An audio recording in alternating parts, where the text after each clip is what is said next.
Bienvenidos una vez más a Paradigmas. Es un placer para mí poder estar nuevamente contigo una semana más en el que Dios nos permite poder estar aquí en esta sala a platicar con amigos, con grandes personas del ministerio, de ministerios que el Señor ha levantado con poder, que han tenido momentos de tribulación, momentos de angustia, pero también momentos de victoria.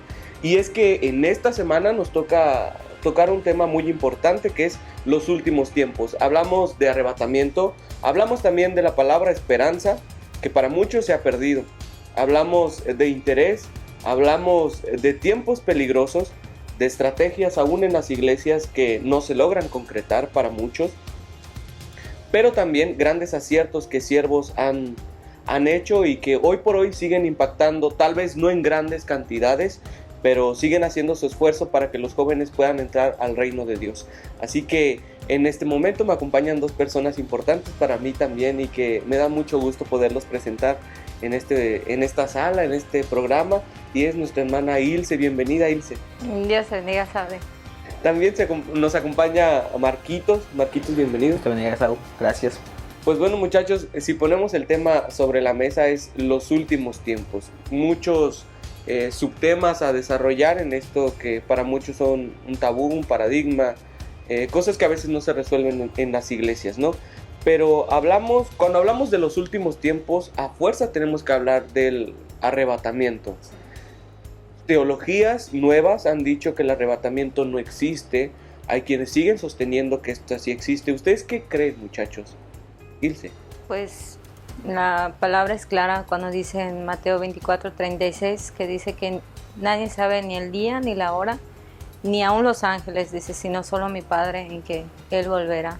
Y todo lo que podamos encontrar en la palabra de Dios son promesas de parte de Dios para nuestra vida, que aunque el hombre ha querido quitar y decir, no, pues esto no va a pasar, no va a acontecer, es como un miedo que quieren meter, ¿no?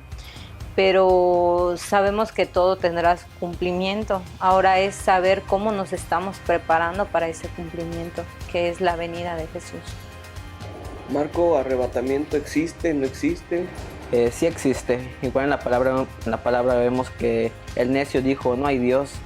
Y se ha creado muchas personas con ese pensamiento y vienen diciendo, no hay Dios, no existe. Y se ha perdido el temor de la venida de Cristo. Pero también hay un pueblo que está buscando, está esperando, y creo que somos parte de ese pueblo. Y sí existe el arrebatamiento y sí va a venir, es pronto. ¿Por qué creen que se han dado las nuevas teologías en las que dicen que esto... Unos dicen que fue promesa para Israel y que no aplica para nosotros. Otros dicen que eso va después de un proceso de filtro a la iglesia. ¿Ustedes qué les han enseñado acerca de eso? ¿Y por qué creen que hoy irresponsablemente se han hecho nuevas teorías? Pues así como en el tiempo de Josué dice que se levantó una generación que no conocía de Dios, yo creo que en este tiempo también se ha levantado otra generación donde ya no se les ha enseñado lo que la palabra nos dice acerca de este tema del arrebatamiento. Preguntándole a los jóvenes de mi iglesia y de otras iglesias el tema del arrebatamiento, todos te decían que era la venida de Jesús, pero cuando les decías, ¿y cómo te estás preparando para este acontecimiento?, lo único que ellos me podían expresar, sinceramente, no sé, o sea, no tengo idea de este tema, de cómo me tengo que preparar. Y yo le decía, ¿y cómo te sientes personalmente ante esta situación que va a suceder? Porque es algo que va a pasar, lo sabes, pero no te estás preparando. Unos me dijeron, pues yo siento miedo, otros me decían, yo siento preocupación, yo tengo tristeza. Entonces esas respuestas te hacen ver que los jóvenes no saben a ciencia cierta, bueno, no saben realmente lo que la palabra nos está diciendo, de que la venida de Jesús será algo que se va a cumplir. No sabemos cuándo, no sabemos qué día, pero sí nos dice que debemos de estar preparados para ese acontecimiento. Ahora siento que estas generaciones, con tantas cosas que tienen, estudio, trabajo, otras prioridades, es como que un tema no tan importante ni interesante para ellos. Entonces yo creo que tenemos que enseñarle a estos jóvenes el temor que tenemos hacia Dios, de creer que esto acontecerá algún día. Marco. Pues los jóvenes hoy en día se han alejado. Cuando llegan a una congregación les hablan de amor y ese tema es muy bonito, pero cuando los preparan para la venida de Cristo, cuando tocan esos temas, para ellos es muy difícil, ya que han puesto sus ojos en la tierra y sus planes, sus metas, y no quieren prepararse realmente para una venida de Cristo. Pero cuando a mí me ha tocado orar por jóvenes, y cuando he orado y he hablado con ellos, y cuando me han dicho, oye Marcos, quiero saber un poco más, y hemos orado, a veces orando viene la tristeza, la aflicción de espíritu, y puedes percibir ese lloro de la persona, del joven, que necesita saber más, necesita prepararse. Y creo que para eso estamos, para preparar jóvenes, para decirles que la venida de Cristo es pronto y que les enseñemos el camino de la verdad, es lo que más importa. Hermanos, y se supone que, bueno, hay quienes han nacido en la iglesia, hay quienes han ido preparando, pero ¿qué es lo que estamos haciendo hoy como generación para alcanzar actualmente a los jóvenes? Hermana, ¿usted ha manejado algún tipo de estrategia para ellos? ¿Cuáles han sido asertivas y cuáles han fallado? Para preparar a esta generación, pues nosotros en la iglesia les damos enseñanzas bíblicas, los ayudamos también a buscar, ¿verdad?, de Dios en oración, los apoyamos también en esa área. Tratamos de que no nos vean como una autoridad muy estricta, sino que nos vean como amigos y que nosotros podamos enseñarles la palabra de Dios y guiarlos hacia cualquier duda que ellos puedan tener. Y más que nada nos metemos también en oración pidiéndole a Dios la sabiduría para enseñarles a ellos y darles esas palabras de aliento y prepararlos para esta venida de Jesús. No sé, dirán que somos de la vieja escuela nosotros, ¿no? Pero la nueva generación nos llaman muy religiosos o fanáticos por tener ese temor hacia las cosas de Dios. Yo digo que no es miedo, es respeto a lo que Dios nos ha mandado en su palabra. Y más que nada es una pasión poder servir a Dios. Para mí es una pasión, es un gozo, es una dedicación, y yo quiero poder transmitir lo que yo siento al servir a Dios a esta generación. Que ellos digan, yo igual quiero apasionarme por servir a Dios, por buscar de Dios, porque mi esperanza no está en esta tierra, mi esperanza está en el reino de los cielos. Mi esperanza es tener una vida eterna, mi esperanza es que si Cristo en este instante viniera, yo estoy listo para irme con el Señor. Pero si no están preparados, entonces, ¿cuál es su esperanza?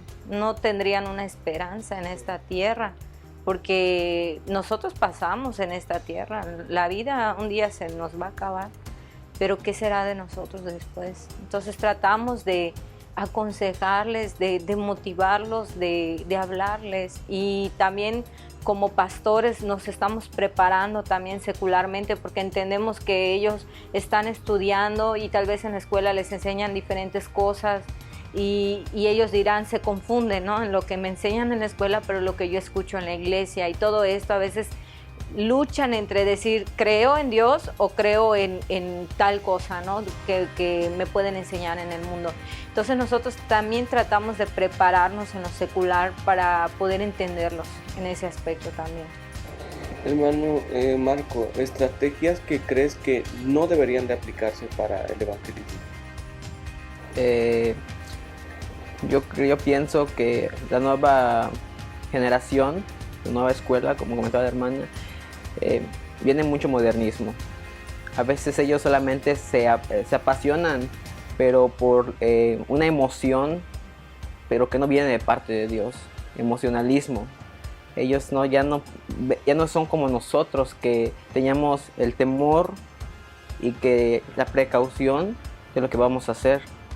Entonces yo en casa hacía servicios para jóvenes y yo me di cuenta cuando salía a invitar a mis amigos, cómo evitaban ir a una congregación por el miedo.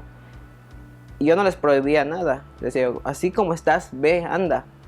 Cuando te des cuenta que el Señor obra en tu vida, te vas a sorprender.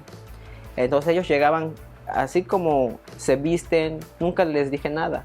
Cuando llegaron a la iglesia, a la misión, ellos llegaban, escuchaban y al siguiente servicio llegaban diferentes. Y me decían sorprendidos, mira Marcos, esto es lo que no podía hacer. Este cambio yo no podía hacer. ¿Cómo es que pasa? ¿Cómo? No entiendo.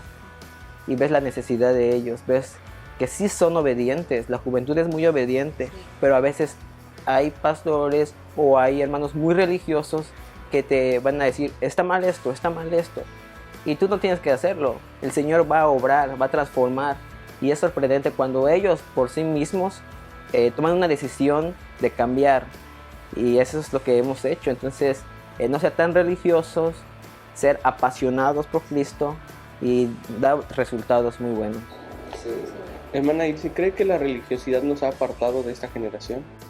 Sí, mucho porque a veces nos dedicamos a juzgar a los jóvenes más que nada, ¿no? Como que, ay, los jóvenes son imprudentes, son muy rebeldes, ¿no? Y yo siento que a veces no se les toma muy en cuenta en diferentes lugares, ¿no? Pero lo que no saben que la fuerza está en la juventud y a veces algunos que son muy religiosos, ¿no? Pueden decir, ay, ¿qué me puede enseñar o qué me puede decir este joven que viene en tatuajes? Un decir, ¿no? O un joven que llegue, que sea homosexual, que entra a la iglesia, yo no voy a llegar y le voy a decir, oye, tú no puedes entrar vestido así, porque no está en mí cambiar a la persona, sino está en el poder de Dios poder transformar su vida. No soy yo, ni mi palabra, ni mi elocuencia, sino es Dios quien va a trabajar con esa persona. En nosotros está amarlos, recibirlos y que Dios vaya haciendo la obra. Entonces a veces hay que quitarnos esos prejuicios de rechazar a las personas por decir, por cómo se viste, por cómo piensa, por la música que le gusta, ¿no? El estilo de música que está muy peleado hoy en día de que si el rap, que si el rock, que si el reggaetón, que si eso. Entonces yo digo que es Dios quien va a ir trabajando con ellos y hacer a un lado todo eso de creernos más santos que los demás, ¿no? Que yo no peco, yo no fallo, soy perfecto, ¿no? Sería caer casi en el fariseísmo, ¿no? Que decía que eran sepulcros blanqueados, no hermosos por fuera, pero por dentro estaban pero bien mal. Entonces, más que nada es apoyar a los jóvenes y amarlos como son. Ya Dios irá trabajando con ellos. ¿Qué creen que es, cuál es el peligro más grande de no abrirle las puertas a esta generación? Porque en muchas ocasiones, como bien decía nuestra hermana, a pesar de conocer los índices de suicidio, y lo veíamos en programas anteriores, de depresión, de soledad de los jóvenes, hoy al parecer en muchas iglesias les importa muy poco esta generación. Se han dedicado tanto en descifrar escritura aún de más, buscándole el hilo negro y olvidando que el prójimo es parte fundamental del evangelismo. ¿Qué creen que es lo más peligroso de cerrarles las puertas? Pues la iglesia no se ha dado cuenta que la juventud es el futuro ahora, son los que van a quedar. Entonces hay que prepararlos, hay que abrir las puertas a ellos, porque la generación que viene más peligrosa, vienen más casos. Y si la iglesia no actúa ahora, van a haber consecuencias peores. Lo que el Señor quiere es que seamos humildes, que compartamos la palabra a toda criatura y llevar el mensaje a esta generación que sí está muy descompuesta, pero el Señor los va a guiar, el Señor los va a fortalecer. Y cuando Dios rescata a un joven, lo lleva en un ministerio muy bueno. No le hemos cerrado las puertas a ningún joven que quiera aceptar a Cristo. Es importante orar por ellos en la congregación, hacer oraciones por los jóvenes, por esta juventud, y sería lo ideal. Hermana Ilse. Pues no, no podemos cerrarle la puerta a esta generación, y aquellos que lo hacen es casi decirles, tú no mereces la salvación. Cuando Dios nos ha llamado a nosotros predicar su palabra, el fin de nosotros es compartir lo que Cristo hizo por nosotros. Entonces, si nosotros nos cerramos en decir esta generación no necesita escuchar de Dios o no, como decía el joven Marcos, necesitamos prepararlos, porque si nos damos cuenta, las cosas en el mundo no están mejorando, están empeorando. Y tal vez nosotros ya no estaremos en esta tierra, no lo sé, porque pues la vida no la tenemos comprada, pero si nosotros preparamos a esta generación, a que ellos deben de amar, confiar en Dios y amar esas almas que no conocen de Cristo, se estará cumpliendo con el plan de Dios, que es predicar la palabra. Pero si nosotros nos cerramos a decir, no, ellos no se merecen esto, ellos aquello, esto, entonces yo creo que estaríamos haciendo el trabajo del enemigo, ¿no? Que es ganar almas, pero no para el bien, sino para el mal. Entonces no podemos quedarnos así sin hacer nada. Tenemos que hacer algo. Tenemos que hablarle a los jóvenes que hay una solución, que hay alguien que realmente los ama aún a pesar de cómo sean, que hay alguien que va a estar con ellos siempre. Y no podemos decirles, para ti no hay esto, porque no es de mí, no es de nadie más, es de parte de Dios. ¿Creen que a esta última generación se nos educó mal tal vez en el evangelismo? Porque yo observo en muchas congregaciones que se les invita como sí a estudiar demasiado, pero no se les invita a salir y estar en campo. Creo que yo recuerdo que mi abuelo en algún momento, cuando fue pastor, a nosotros nos impulsaban sí a estudiar ciertamente, pero el trabajo estaba allá afuera, en el campo, con las personas. Y hoy por hoy es como demasiada información, sentarte 24 horas, pero no hay nada más allá, no trasciende el evangelismo. Es más, se pelean dentro de la congregación aún para saber quién tiene una verdad absoluta, pero no hay un evangelismo fuera de. Entonces, ¿qué creen que fue lo que se hizo mal para esta generación, para quienes ya conocen de las Escrituras? Yo creo que en parte lo que afecta en esta generación es la tecnología, ¿verdad? Pues en la televisión, el celular, que no son bienes malos, sino depende cómo lo utilicemos.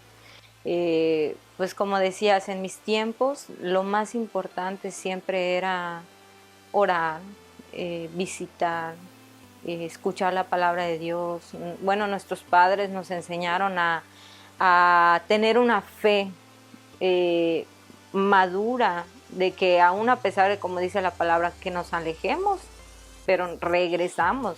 Porque sí hubieron procesos en nuestra vida que a lo mejor dijimos, ya no quiero nada con Dios, pero el temor estaba y decías, no, prefiero regresarme y afirmarme y a no alejarme.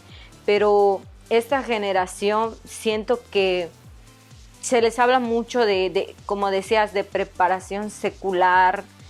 Como decía el hermano Marcos, se les habla más del amor, de la amistad, de varios temas que son importantes, pero no se les habla acerca de un Dios que puede hacer algo con ellos, con sus vidas, que tiene propósitos, que tiene planes. Y siento que esta generación ya no está expectante a lo que Dios quiere hacer con ellos, ya no. Y no se les enseña el amor hacia las almas, porque hay algo que siempre yo les digo a los hermanos en la iglesia: hermano, gózate porque estás aquí, porque Dios te ha alcanzado, porque escuchaste, pero alguien te predicó, alguien te habló, alguien te compartió el mensaje de salvación. Entonces te corresponde a ti también hablarle a los demás, decirles, hay una solución, Cristo está con nosotros, está en nuestro corazón y de verdad que hace algo en nuestra vida. Pero siento que esta generación, la tecnología nos ha alcanzado bastante Antes se salía a jugar y ahorita ya no hay convivencia con los jóvenes. De verdad, a veces uno quiere jugar con los jóvenes, quiere hacer torneos de fútbol, de vóley, cosas que se hacían antes, ¿no? Para convivir, pero ahorita solamente quieren estar pegados en el celular. Que selfie, que estamos conviviendo, ¿no? Selfie. Pero no están conviviendo, están todos en el móvil o están viendo una película y dices, bueno, y ahora... Antes nos sentábamos a platicar de temas, podríamos decir, bueno, ¿tú qué piensas del Espíritu Santo? El bautismo del Espíritu Santo, que es igual un tema que ya no se ve en las iglesias, que ya no lo estamos buscando o anhelando.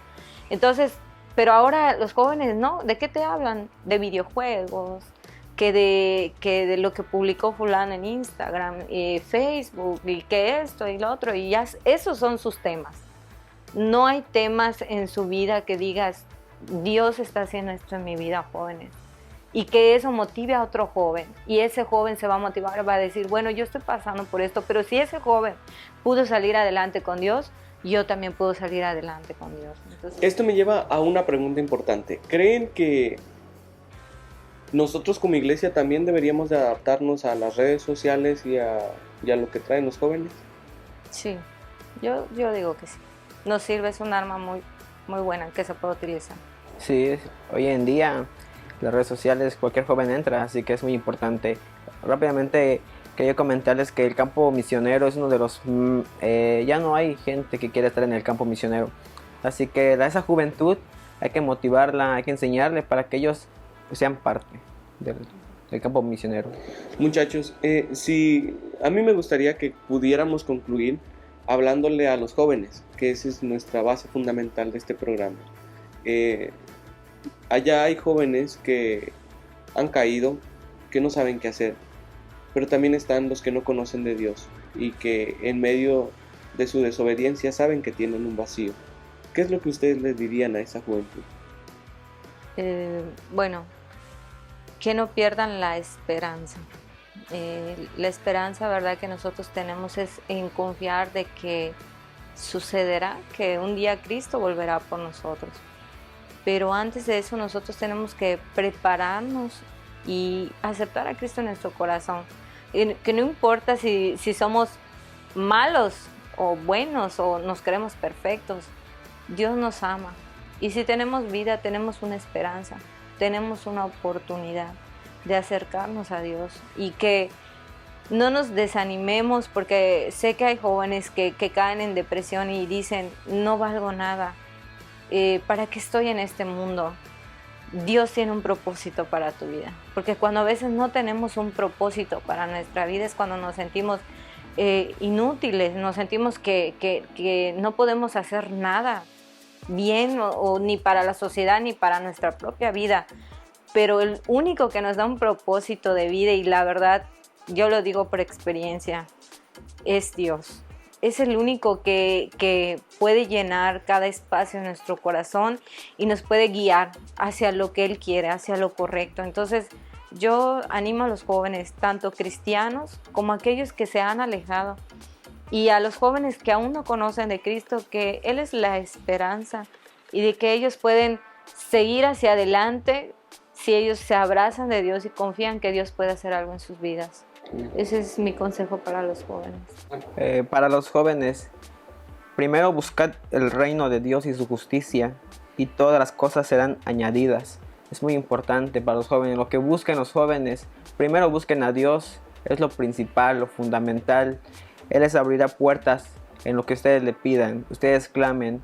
Hay solución para todos los problemas, solo que tienen que humillarse y pedirle a Él y reconocer que Él es el Salvador. También a los jóvenes que temen hoy en día, porque hay un grupo de jóvenes que temen. Ese grupo de jóvenes, tengan en cuenta que Dios escribió un libro de memorias donde está todo registrado, todo lo que hacemos, los momentos difíciles. Así que no pierdan la esperanza de estar un día con Él. Pues Marco, Ilse, muchas gracias por habernos acompañado en este programa. Y a ustedes muchísimas gracias porque nos siguen cada semana. Recuerden que a diferencia del hombre, Dios no te juzga antes de amarte. Dios está ahí presto para escucharte. Dios es bueno, su misericordia es incomparable. A pesar de conocernos, aún con nuestros errores, aún conociendo que íbamos a caer muchas veces, Él dio su vida por nosotros. Recuerda que Dios es amor y nosotros como cristianos también debemos de manifestar ese amor que Jesús nos vino a enseñar en aquella cruz. Dios te bendiga y nos vemos hasta el próximo programa.